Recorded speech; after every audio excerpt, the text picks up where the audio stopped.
This is Debra Prinzing and Monique Morris and Marilyn Griffin here doing a little Facebook, YouTube, and LinkedIn Live to talk about the Slow Flowers Worldwide Summit, which coming up in a couple days on January 30th. So first of all, Monique and Marilyn, thanks for joining me and being guinea pigs on this project. Thank you. Thank you. Okay, to put it into context, we have 10 presentations with 13 speakers over 2 days on January 30th and 31st. Monique and Marilyn are part of a Farmer-Florist panel. It will be moderated by D. Hall Goodwin of Mermaid City Flowers and Alicia Houston of Healer's Harvest. Sorry, I went blank there for a minute. She's in my own backyard. We'll be on with you, but we're just three of us are going to talk about it here. I'm really excited that this came together because I think there's so many definitions of farmer-florist. So I'm going to throw this out to you, Monique. First of all, tell everyone where you're coming to us from and how do you fit into a farmer-florist definition? Like, how would you describe it? Well, hi guys, I'm Monique and I'm coming from Southern Maryland, specifically Bryantown. And I would describe a farmer florist as what you would describe. So I currently grow flowers on my property and I sell on a roadside stand. But whatever if you're growing flowers, if you want to become more florist or design, I incorporate both of those because that's my love. That was my background with small events and weddings. So I had a wonderful time doing that, but I really wanted the more growing side for me. So that's why I consider a farmer florist. Yeah, but that's right, because you came out of like special events and weddings, so you were more design focused before you started growing. Correct. Wow. Okay. I want to hear more about that. But first we'll ask Marilyn to tell us how she defines farmer florist. And you have a really fascinating path to this business too, Marilyn. Yes. Well, I'm Marilyn Griffin and I am in Detroit, Michigan. And I'm a new flower farmer. So I'm still learning all the ways, all the things. But I would, piggyback off of what Monique said as far as, growing the flowers, but also selling the flowers. And at my space, we have a Saturday market during the summer. And those are my cats. I don't know if you heard them running around. They want to be on the screen. That's where I sell bouquets on Saturdays, and then I also offer DIY buckets. I did that last year, and I plan on doing more of that this year. And just trying to figure out how I want to exactly sell the flowers, whether it's through wedding events or I'm starting a U-pick option this year. So growing and selling. That's how I see it. For sure. Well, I've spoiled because I've been able to see both of your pre-recorded presentations, and then Alicia has hers and Dee has kind of a topper to open it all up. By the way, all four of you are proud members of Black Flower Farmers, and I'm so happy that we could partner with Black Flower Farmers, and thanks and shout out to Dee for making that all happen because she's a real leader. But when she and I were brainstorming about, what is something that would be relevant to both farmers and designers, we thought this was a good hybrid because people do have different entry points. And I know maybe you could both talk about how you got into this role. You don't have to give us your whole origin story, but maybe what is the highlight? Was there a defining moment or incident that lured you in? Monique, why don't you go first? Okay, no problem. So, funny enough, my husband, who I do Epiphany 8 Farms with, who I grow with, he wanted a farm. I wanted to grow flowers. That's how it happened. How it made it a little faster is my husband had got sick and a life event. And soon as that happened, it kind of made us say, okay, we're going to stop. We're going to start focusing on joy because life is short. And then we hopped into it and we got our property and we started growing through trial and error. And now we're heading to our sixth season and we're excited because every year we grow and learn new things. It's always a different season every year. Yeah. And I just wanted to get away from the event planning side of it just because I really wanted to focus on the joy aspect of that. And you still can do that with the avenue that we took, the Farmer-Florist. You can just make yourself stressed out instead of Yeah, letting the bride's mother make you stressed. Y'all can have the wonderful, amazing bride. Y'all can have that. I know. I just have to tell you, one time I had this guy from Philadelphia, a designer. He's out of business now, but he was on the podcast and we didn't have video. We just had audio and I recorded the whole interview with him. And then he called me like the next day and he goes, can you edit out that part while I was complaining about my brides? Like, yeah, you got to love your clients. And so now you love your clients because you're selling direct. Correct. To people in your community. Yep, my community people, my friends, people that I haven't met that are literally riding past my house and see the flower sign and like, hey, what you doing? And I'm like, yes, come on, come in, come experience the charm at Epiphany Eight Farms. I love that. Are you? I want to talk about Griffin Gardens, but just before we switch over, is Epiphany 8 on a busy traveled road or? Not as busy because we're still in a rural area, but we do have steady traffic flow. But my goal is never to be big and all of that. It's really just to bring the joy in the community and so forth. So it's steady, but I want to grow, authentically and slowly, just, in our stage of life because we still work full-time jobs. But we got to talk about the wonderful work Marilyn is doing. I know. So Marilyn, we know you're in Detroit, but tell us about where your farm is and how did this manifest this amazing story of yours? So long story short, because I go more in detail in the video, I don't want to give too much of it away. But people have to sign up to hear the whole story. Exactly. Found out my dad purchased land adjacent to the house I grew up in, and I moved back home right after that, and it was right before the pandemic hit, and I was just looking at the land across the street from a park. I was like, that would be so cool to build a garden. It was just one lot at the time. He had just purchased one lot.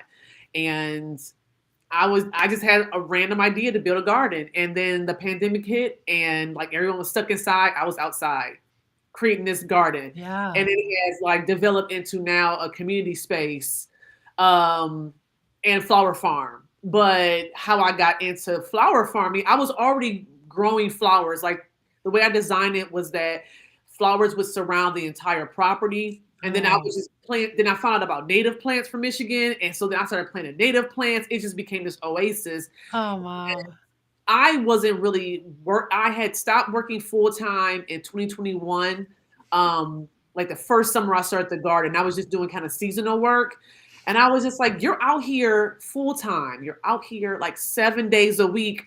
You got to figure out a way to make money off of this. Cause obviously you love doing this. This is a passion of yours. How can you make money off of it? And I was like, I can grow cut flowers. I was already growing cut flowers, but I could actually grow more and sell it. So ramp it up. Do it. But you know what? Your point is really great because Monique's just over there saying she wants to be joyful. And I'm like, but joy doesn't pay the bills. So, it's interesting to talk about how you both are. I mean, maybe it's not replacing your day job, but maybe you'll get into that at some point. You have to start somewhere and build. So Marilyn, your garden, Griffin Gardens, is now how many lots and how is it? How does the community respond and how do people find you? Okay, so it's 5 lots now, and so this is the neighborhood I grew up in. So I know everyone. Most of the people that are living there now are second generation. So we were all kids, and now they've they stayed or moved back into their parents' home. So I know that's neat.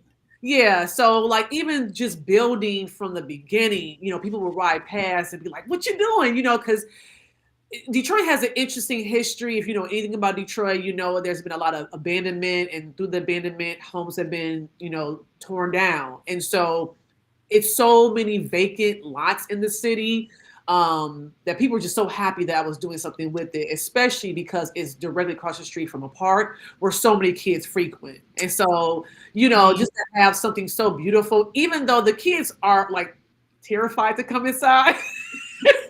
They are? They are. It's Like, they think you're going to make them weed or something? it's just, I think they've they've never seen a garden like that in a neighborhood. Like we have like botanical gardens downtown. Sure. But that's definitely thinking if they even go downtown. Yeah, where's the accessibility to that? Exactly. And so kids are curious. And a lot of times when I see them, I'm like, y'all can come inside. And they come inside and they're like, oh my goodness, but like if I'm not there or if I'm working in the back, they won't come in because again, it's a park across the street where they want to play with their friends, play basketball. And so it's like But I think that there's a subversive strategy there. Like you're influencing their perception of what is a garden, what is a farmer. Yeah. Someone who looks like them, maybe she's like their mom or something, but this is a path that, maybe will spark an interest in a young person. Yeah. Yeah, and time to time I'll have kids that'll stop by and ask if they can help. And I'm like, yeah, come on. But then 5 minutes later, they're ready to go back to the park and play. I'm like, oh, yeah, my time. Yeah, that's so funny, but also I can relate. Well, so you're selling at these basically weekly markets is sort of how the public interacts with you, right? Yes, I'm sorry, you did ask that question. No, it's okay.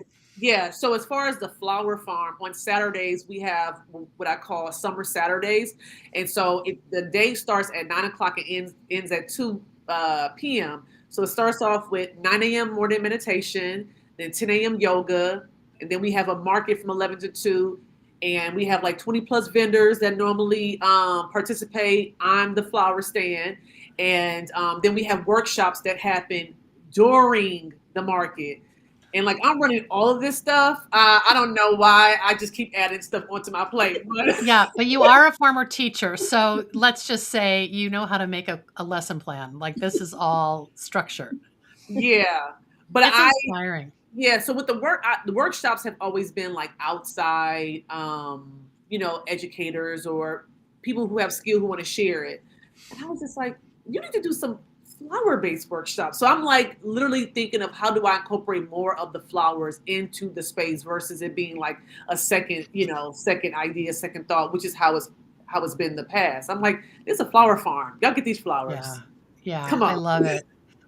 I love it. Well, let me put some of the same questions to you, Monique, I asked you about how busy your street was, but I know you have been selling through a farm stand, but you have big aspirations for upgrading it this year, and you're going to talk about it in the presentation, but I'd love to hear a little bit more about what you're planning to do. Yeah. Well, I'm just planning to build a more retail customer experience when they come onto the farm, and to make it more permanent and stationary. So therefore it would hopefully increase the sales. They see it there. They know it's there every week. And during the week, I'm gonna have a open for a couple hours, and then definitely during the weekend like we did before. So I'm hoping that permanent structure, like, okay, she's here, she's doing it, we're here, we're getting our flowers from her, and just the community around visibility. And you know how I feel about that. Visibility gives possibilities. So I feel like people keep seeing us and they're like, hey, come on out, and just build upon that. Like I said, I want to grow naturally and authentically, because I do still have a full-time job.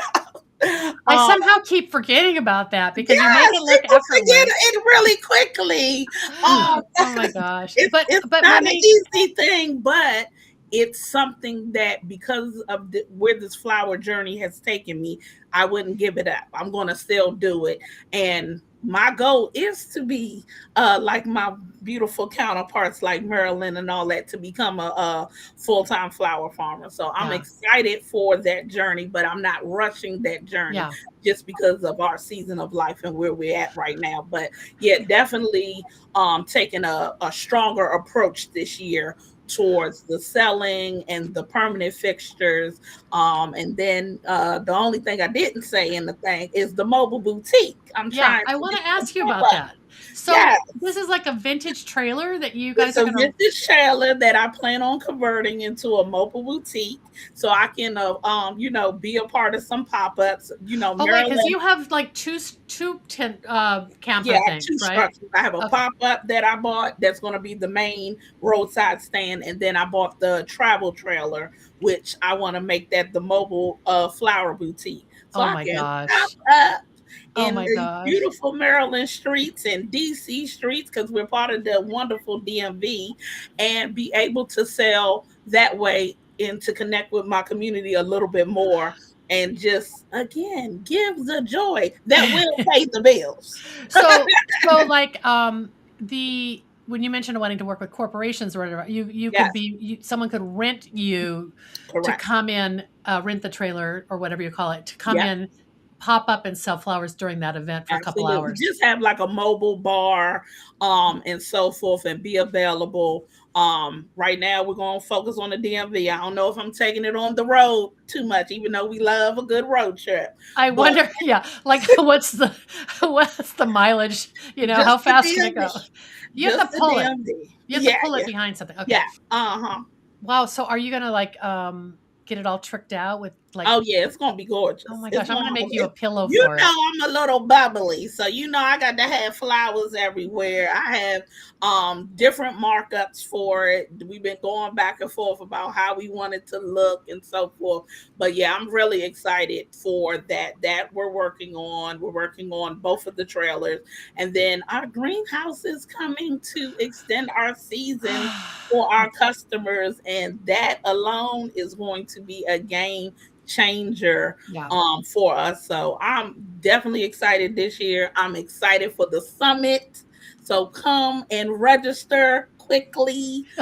Well, You don't want to miss it. it's funny. Someone just told me that there's like this human nature to register in the last 48 hours I for know. anything. So, since you brought it up, it's Tuesday night right now, the 27th. We have 24 hours left for people to jump on and get a ticket Yeah. and register. You just go to slowflowerssummit.com. And a lot of people have said to me, well, I'm busy this weekend. I can't attend.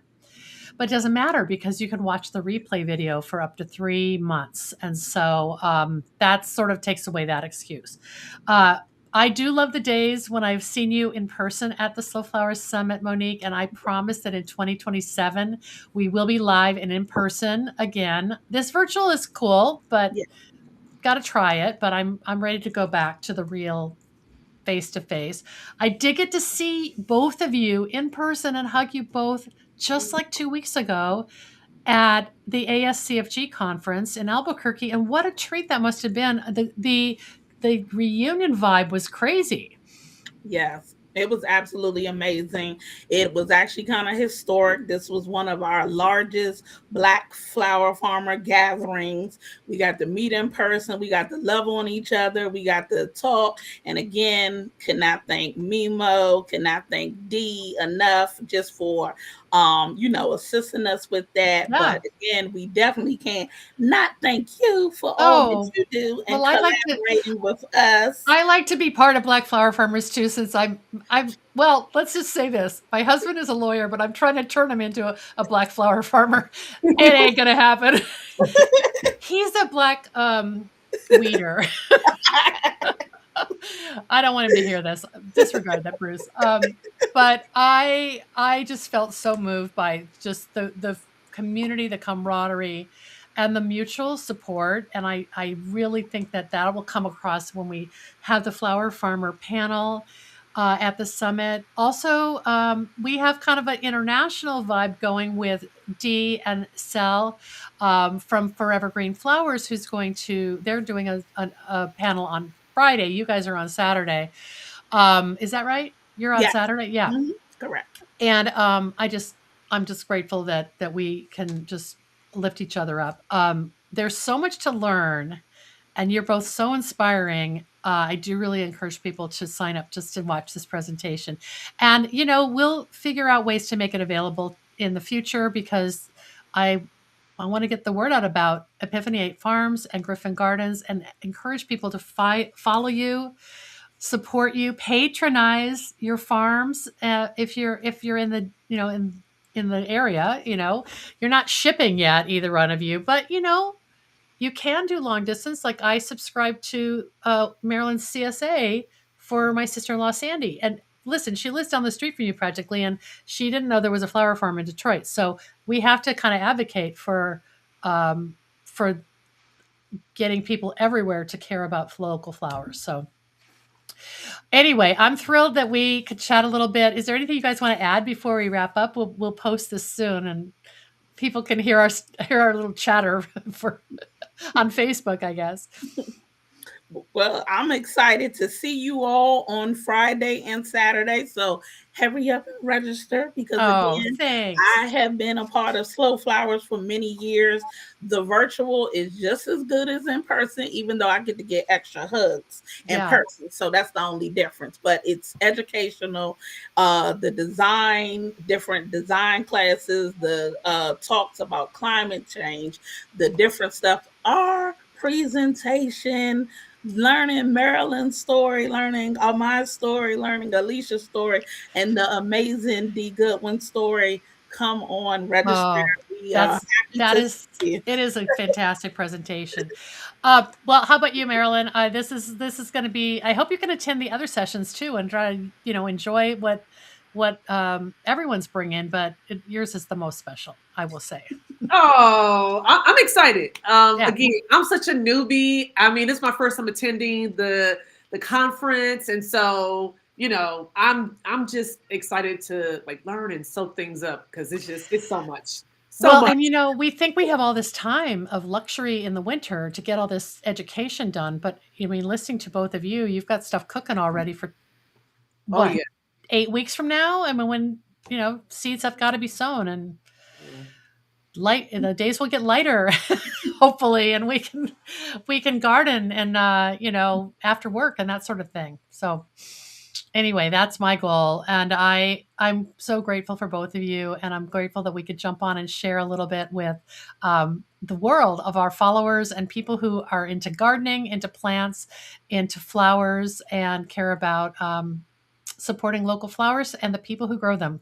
And that is the two of you. So thanks so much, and I'll see you in a couple days. All right. Thank you. Bye-bye. Bye, everybody. Thanks a lot.